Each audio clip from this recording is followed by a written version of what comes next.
I've had 22 fights now as a pro. Been involved in some very good fights. Come off losses on some of them, but come back and always kept things moving forward. And yeah, I had a fight October 27th against River Wilson Bent, who's again always taken a fight, always got in there, and that's one thing I can say and respect about him. We've both always put it on the line and not worried about our records. But fortunately for myself, I beat him, and I feel like I beat him in style. So. When you say he's someone that's willing to go in the ring, and I like what you've said there, because some fighters get really precious with I get it, because of course you want the unblemished boxing record. But what is it that separates yourself, to say, you know what, okay, you win some, you lose some, but I'm going to keep going? What makes you different, Ryan? Well, because how I see it is, I know you say about people keeping the row, but keeping the row against who? You got to look at who they're fighting. Now, me, I'm probably in a better position than someone that's 11-0, but doesn't want to take any risks, because I will take a risk. But if the risk pays off, then the rewards are very juicy. So yeah, it's that's why I have always been the way I am. I don't turn fights down. I'm not stupid with it. I'm not.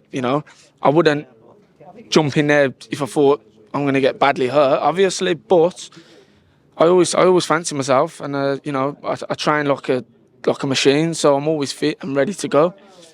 Part of the BCB crew, and it's nice that they've actually put a media day on for you guys, because I'm a fellow Brummie, so it's nice to actually see a bit of spotlight on you guys. We tend to graft a lot with grafters over this side of the town, so it's nice to see us start to reap some of the rewards of that. Oh, definitely. I mean, boxing's been away from Birmingham, I think, especially with the big promoters, but the guys here are, and myself soon, are bringing it back to Birmingham. The Sky Sports, we got BT Sports, Frank Warren, they're all coming back.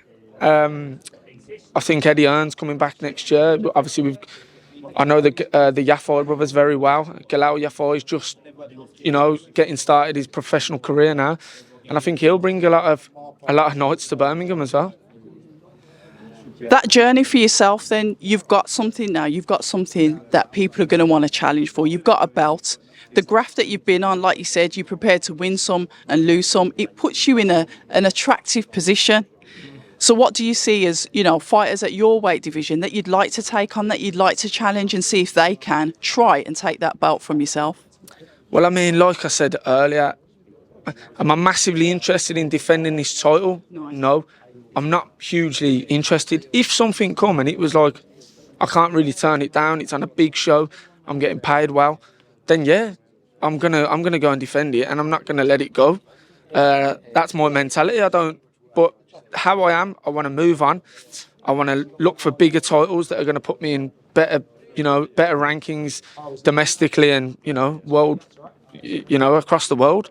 But fight by fight, we've got time. I ain't got to rush anything. So, but yeah, 2024, I think we're going to see myself in some big fights.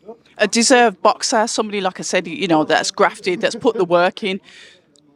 You've obtained the title, but like you said, you want to move on. You want challenges. You want the challenges to put you into a position where you can get those belts. When you look at the horizon of fighters, and you look at your style, and you look at other fighters' styles, what fighters do you look at and think, you know what? I wouldn't mind dancing. I wouldn't mind him being a dance partner.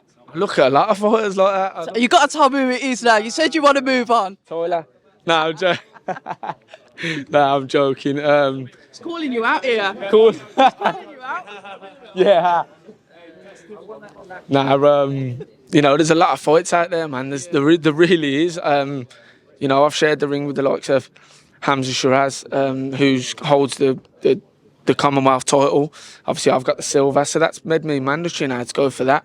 I don't think Hamza's sticking around for the Commonwealth. I think he's ready to move on. Personally, that's just, that's what I feel, that that's his aim, to move on and go for world titles, because again he's come, he's a grafter and he's put himself in some great positions. So I don't like calling people out, but again, if the fight comes, I'm never going to shy away. If it makes sense and it's financially, I'll take it.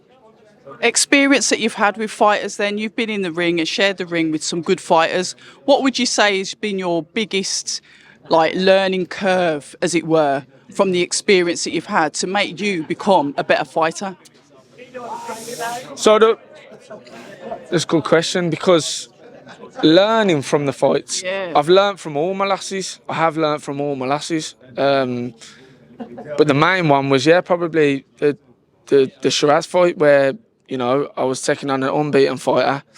I didn't have long training. I'd not long moved to Dubai, and when I got the phone call, it was a couple of weeks out from the fight, and I was on the lash, you know, when I got the phone call. So it happens. Fighters have downtime outside of camp. It happens. But yeah, I crashed the weight on midweight ridiculously fast, and I got beat. I was doing really well in the fight. Took a shot in the 6th round, and got back up. Took a few more shots, and the ref jumped in.